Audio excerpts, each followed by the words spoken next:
మధ్యలో నుంచి వెళ్లే మూసీ నదిని కొత్తగా చూసిన వారెవరూ కూడా అది నదని అనుకోరు.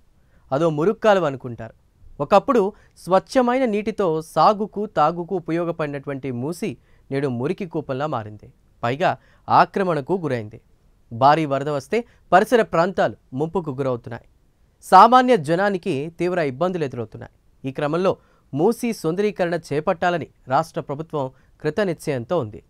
కన్సల్టెంట్ల నుంచి ఆసక్తి వ్యక్తీకరణ చేయడంతో బిడ్లను సైతం ఆహ్వానించింది. అయితే మూసీ సుందరీకరణ అనేది పెద్ద అవినీతి ప్రాజెక్ట్ అని ప్రతిపక్షాలు విమర్శిస్తున్నాయి. దీంతో మూసీ సుందరీకరణపై రాజకీయ రగడ మొదలైంది. ఈ నేపథ్యంలో దీనిపై ప్రైమ్ 9 స్పెషల్ స్టోరీ.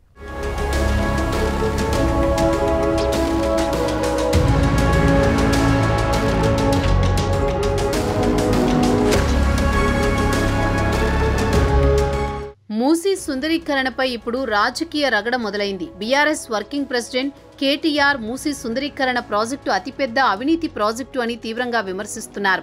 2400 కిలోమీటర్ల గంగా ప్రక్షాళన ఖర్చే 40,000 కోట్లయితే 55 కిలోమీటర్ల మూసీ సుందరీకరణకు 1.50 లక్షల కోట్ల రూపాయలు ఎలా అవుతాయని కేటీఆర్ మండిపడ్డారు. మరోవైపు మూసీ ప్రాజెక్టుతో 1 ఎకరానికైనా కొత్తగా నీళ్లొస్తాయా అని కేటీఆర్ రాష్ట్ర ప్రభుత్వాన్ని ప్రశ్నిస్తున్నారు. యమునా నది ప్రక్షాళన 1000 కోట్లు, సబర్మతి సుందరీకరణ ఖర్చు 7,000 కోట్లు అయినప్పుడు మూసీకి ఎందుకు అంత వ్యయం చేయనున్నారని కేటీఆర్ అంటున్నారు.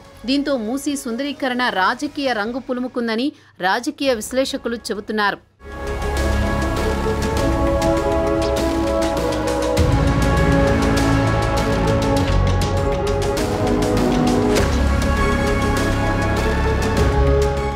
లండన్లో థేమ్స్ నదికి కూడా 40,000 కోట్లు మాత్రమే ఖర్చు చేశారు. అలాంటిది మూసీ ప్రాజెక్టుకు 1.50 లక్షల కోట్ల అంటూ కేటీఆర్ ఘాటుగా విమర్శలు చేశారు.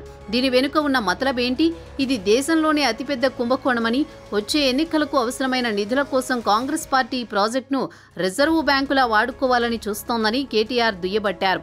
మూసీ ప్రక్షాళన పేరుతో పేదల బ్రతుకులు నాశనమవుతుంటే చూస్తూ ఊరుకునేది లేదని అంటున్నారు బీఆర్ఎస్ నేతలు. మరోవైపు బీజేపీ సైతం మూసీ ప్రక్షాళనపై కాంగ్రెస్ ప్రభుత్వంపై విమర్శల బాణాలు సంధిస్తోంది. మరోవైపు కాంగ్రెస్ ప్రభుత్వం మూసీ సుందరీకరణను చాలా ప్రతిష్టాత్మకంగా తీసుకున్నట్లు కనబడుతోంది.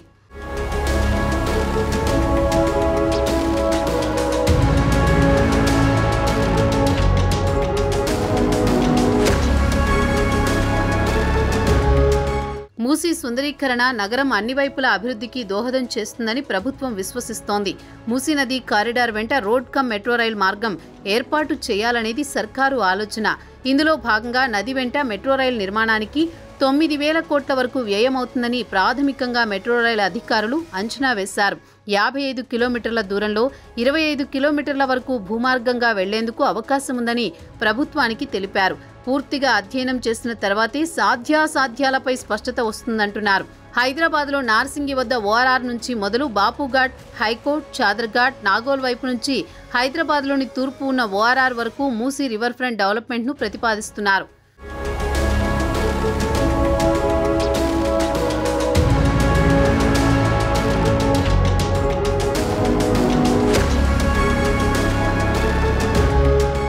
మూసీ సుందరీకరణలో భాగంగా నివాసాలు కోల్పోయిన నిర్వాసితులకు పునరావాసం కల్పించడానికే ఎక్కువ మొత్తం కావాల్సి వస్తుంది.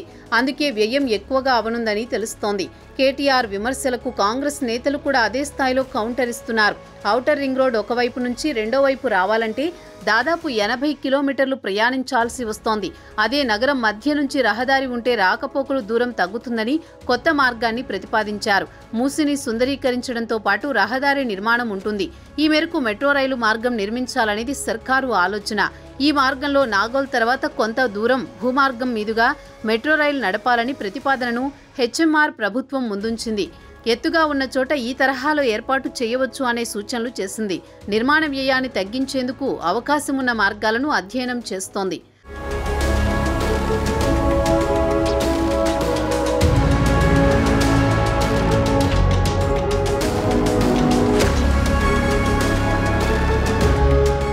మరోవైపు మూసీ వెంట రహదారి, మెట్రోతో పాటు నదీ గర్భంలో ఎల్లప్పుడూ నీరు ఉండేలా చేసి బోటు షికారును నగరవాసులకు అందుబాటులోకి తీసుకురావాలని ప్రభుత్వం ఆలోచన చేస్తున్నట్లు తెలుస్తోంది.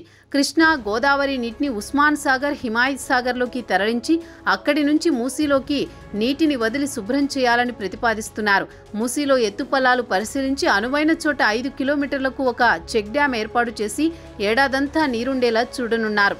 ఇందులో బోటింగ్తో పాటు రవాణాను ప్రోత్సహిస్తారు. ఒక ఒడ్డు నుంచి మరో ఒడ్డుకు బోటులో రాకపోకలు సాగించవచ్చు. ఈ క్రమంలో మూసీ సుందరీకరణపై రాజకీయ రగడ మొదలవడం సర్వత్రా ఆసక్తి కలుగుతోంది. చూడాలి మరి మూసీ సుందరీకరణ దేనికి దారి తీస్తుందో.